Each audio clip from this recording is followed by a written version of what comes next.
যাচ্ছে, মেও বাচ্চা পালিয়ে।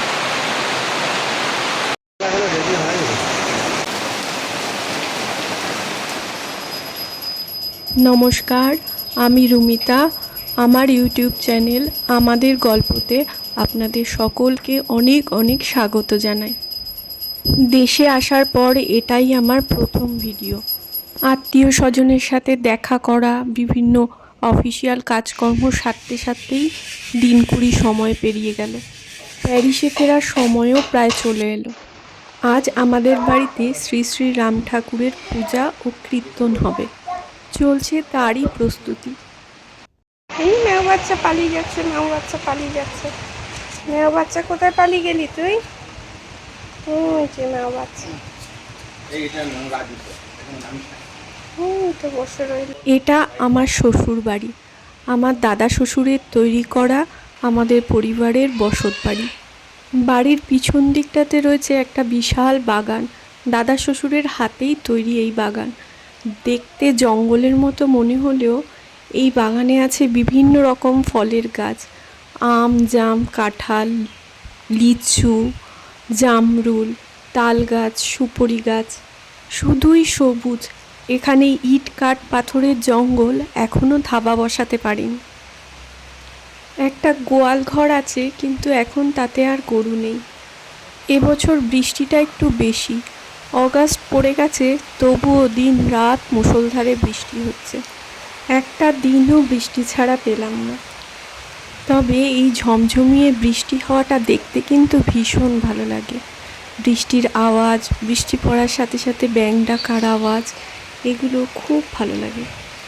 শহরের মানুষজনের কাছে এগুলো তো এখন স্বপ্ন। প্যারিসে এরকম ঝমঝমিয়ে বৃষ্টি হয়ই না, একদম বছরে হয়তো এক আধবার হয়। সারা বছর বৃষ্টি হয়, কিন্তু ঝিরঝিরে, বেশিরভাগ সময় ছাতা নেওয়ার প্রয়োজনই হয় না। উঠোনে চলছে এখন গোবর লেপার কাজ। বিকেলে পুজো আছে, সেই জন্যই এই গোবর লেপা। এই বাড়িতে আগে এক এক বেলায় জনা 15 পাত পড়তো, এতটাই প্রাণোচ্ছল ছিল এই বাড়ি। এখন পলেস্তারা খসে পড়া, জং ধরা গ্রিল আর সবুজ শ্যাওলা গায়ে মাখা একটা নিষ্প্রাণ বাড়ি।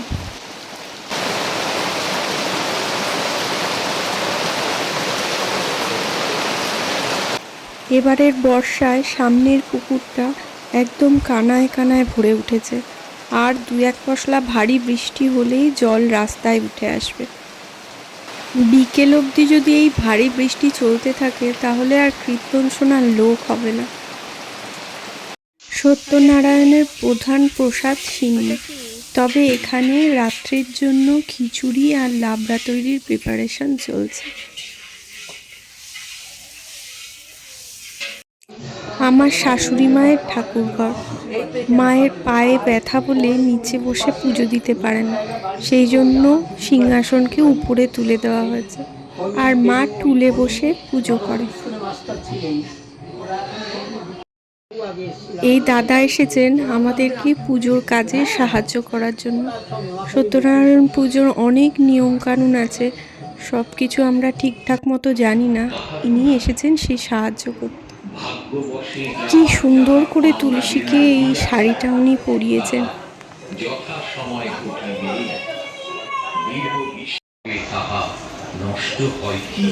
আমার ননদ ওর ছানাদের নিয়ে এই ঢুকলো, আর এতক্ষণে আমার ছানাপোনারা আনন্দে ডগমগ, খেলার সাথী পেল যে। এদিকে পুজোর জোগাড় যন্ত্র সব কমপ্লিট, ঠাকুরমশাই এলেই এবার পুজো শুরু হবে।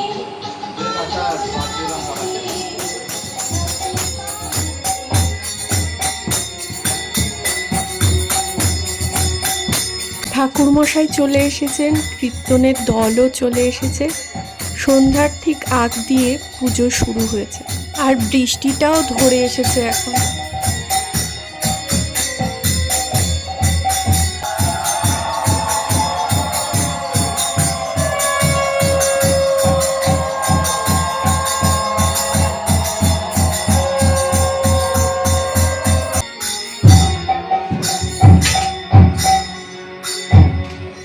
পাঁচমিশালি তরকারি হচ্ছে।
ওটা আমার পুটুলি, আমার বোনের মেয়ে। আর রস পাশে রয়েছে জেঠিমা, আর পিছনে রয়েছে আমার ননদ। আমি জানি এই ভিডিওটা অনেকের কাছেই ভালো লাগবে না, কিন্তু আমার কাছে এটা ভীষণ স্পেশাল। পুজো প্রায় শেষের পর্যায়ে, এখন চলছে ঠাকুরের আরতি। এত কিছুর মাঝে আমি যে নিজে ক্যামেরার সামনে একবারও আসিনি সেটাই আমি খেয়াল করিনি।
লাল জামা পরে আছে ও আমার ছোট নামা। গেটের একদম মুখে দাঁড়িয়ে আছে আমার কাকি শাশুড়ি, তার সামনে আছে আমার বোন।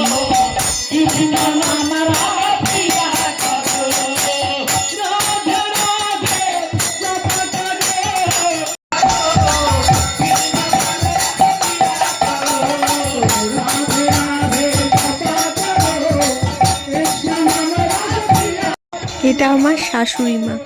ওনার পায়ে আর কোমরে ভীষণ ব্যথা, ঠিকমতো দাঁড়াতে পারেন না, একা একা চলতেও পারেন না, কিন্তু দেখুন ঠাকুরের নামে কেমন পাগলের মতো নাচছে। হরির লুটের বাতাসা করানোর জন্য সবাই মিলে বেশ একটা হুড়োহুড়ি করলাম।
আমি এবং আমার শাশুড়ি মা শ্রী শ্রী রাম ঠাকুরের দীক্ষায় দীক্ষিত।